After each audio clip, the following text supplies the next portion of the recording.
Hari Om Tat Sat. Welcome to Jyotirmayananda Society, our journey to self-realization. Please subscribe our channel for the mystical meanings of the daily scriptures and to enjoy daily satsang with us.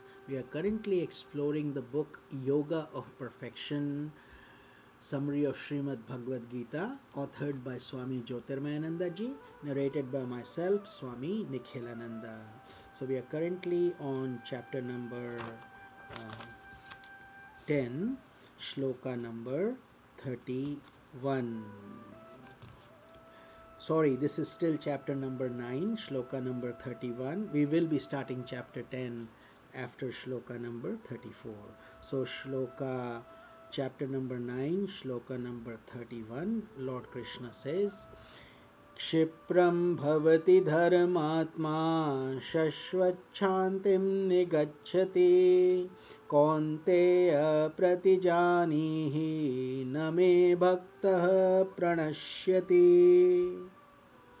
So God says, soon he becomes a righteous soul and goes to eternal peace. O Arjuna, know it for certain, my devotee is never destroyed.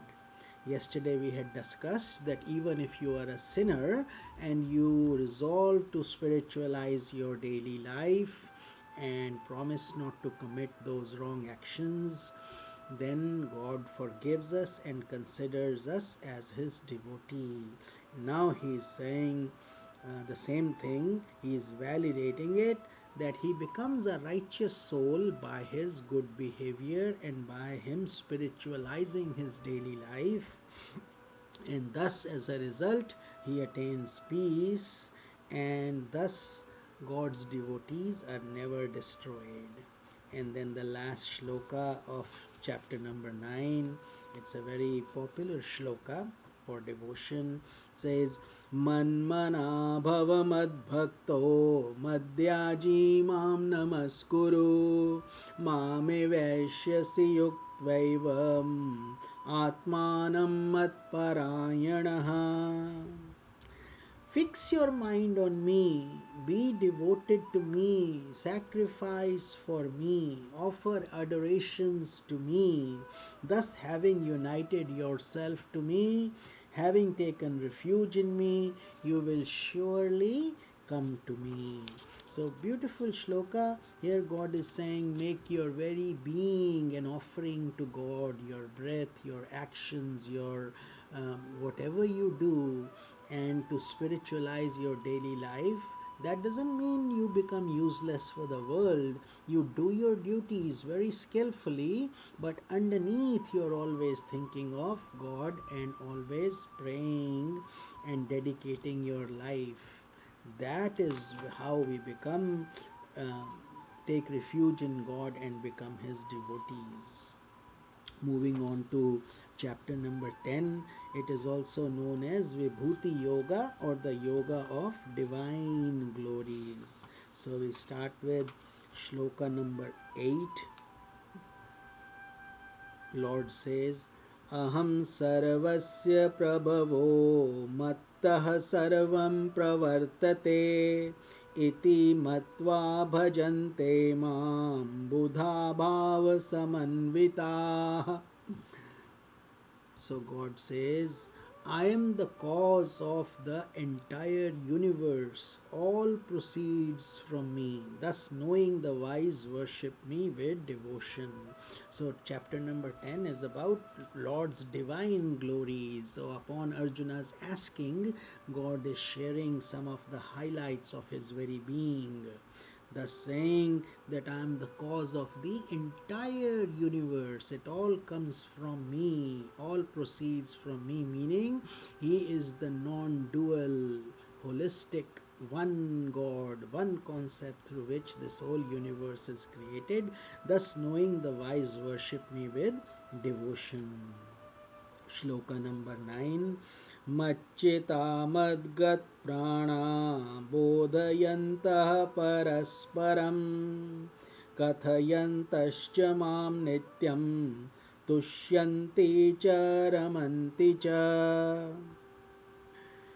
fixing their minds on me, merging their life in me, enlightening each other, and describing my glories, they enjoy eternal contentment and delight. And that is very true for sincere aspirants and devotees of God. Their life is replaced, instead of worries and tensions, it is filled with internal peace and delight. Even though there may be hardships outside, but inwardly they are ever contented as a result of their effort on this holy journey, and through God's blessings, and through their dedicating their life to me. That is what Lord also is validating in the shloka. Shloka number 10.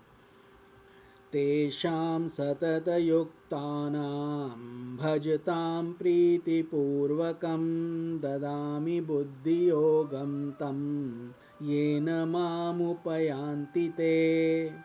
Meaning, those who constantly worship me with devotion and communion, I endow them with the yoga of wisdom through which they attain me.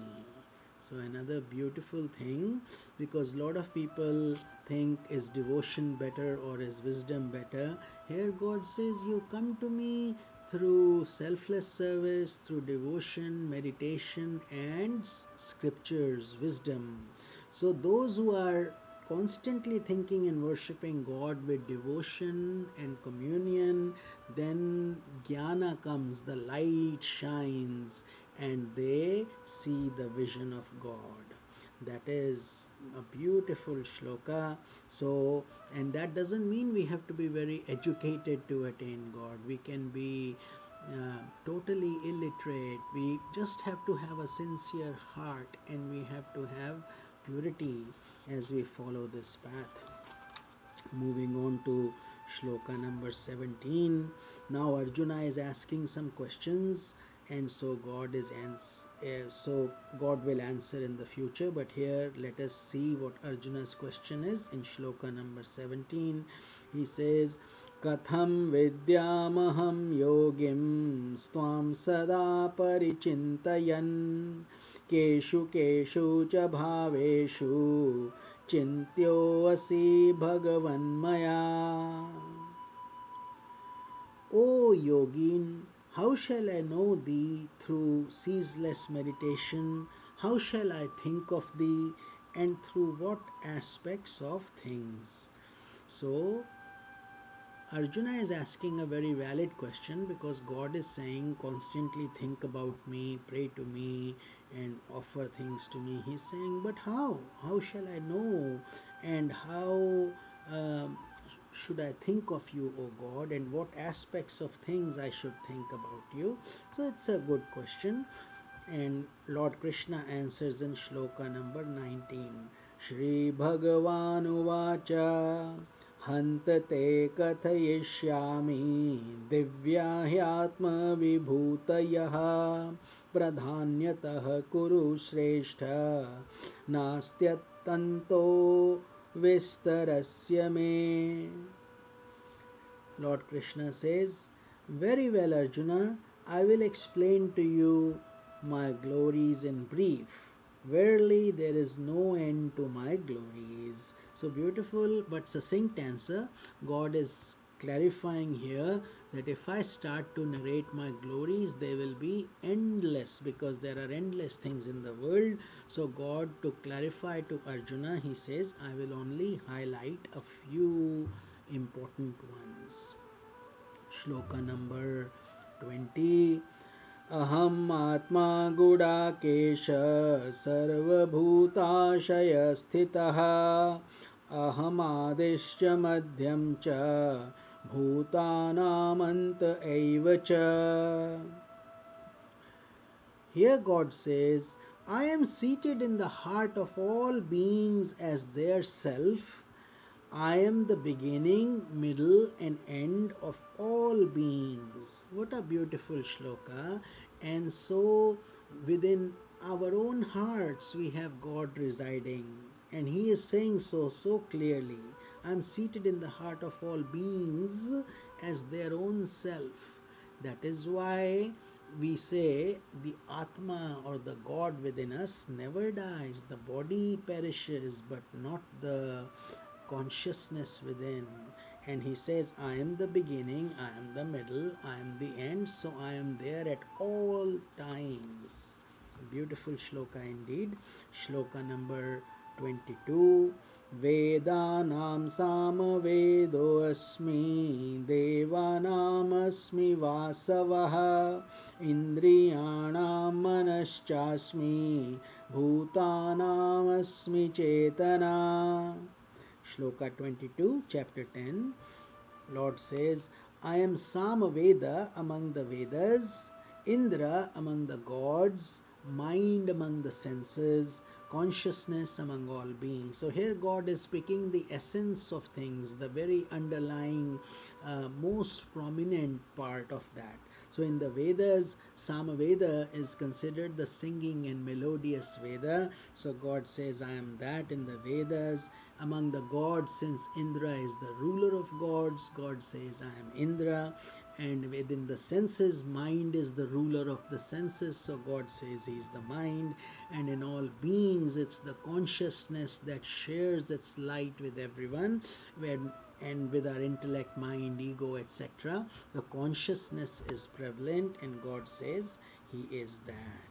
So with this, we conclude our satsang for today, and I will see you. We will continue this chapter number 10 in tomorrow's satsang. Hari Om Tat Sat.